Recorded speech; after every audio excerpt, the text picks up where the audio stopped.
предизвикателство. Аз съм Денис. Аз съм Калян. И що се Предизвикателство на Денис и трябва понеже тук и там по определен път да мина по оградата, без да стъпвам долу на земята, само по една линия.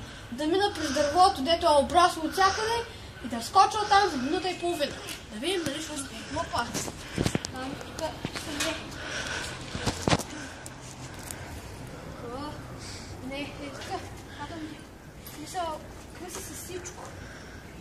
Ограда, какви са рубки, какви са вени, тениски и всичко. Опа!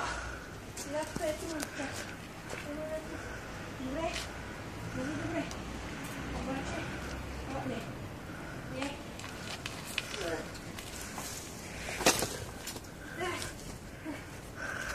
Стига бе! Бати. Добре.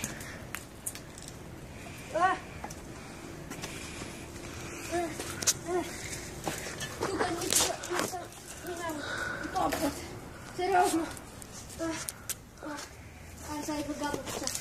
Където се получила по-10. Така.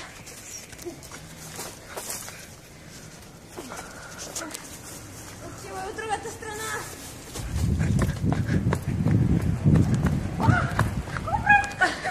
Майко! Там ти не ми събре! Може да се загигееш на ръце. Аха! Ти нормален си.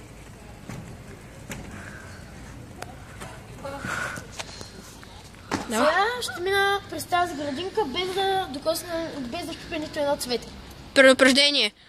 При едно очупено цвете е забранено вече да се влиза за деца. Внимавай, внимавай. О, добре, че няма никой. Дай по-бързо.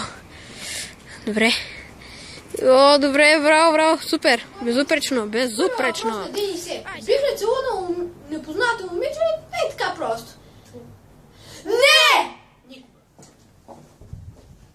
Продължаваме с категория истина. Втори въпрос от Калян Максимов. И той би отделил приятел, ако те изнервим. Бих казал да. Абе, ай. Майко! Къде си? Дали уж кой да прикажеш наблизо? Добре, както де. Окей, това беше всичко за нас. Очаквайте следващия клип да е по-добър и по-интересен. Ще бъде скоро. И като коментар поставете следващата истина и Здрасти. Истина и предизвикателство за нас двамата. Който спечели, ще даде малка награда на победите. Стига се, че са мъжки ли мъжки? Ще ви поставим като коментар победителя и следващия път ще го обявим.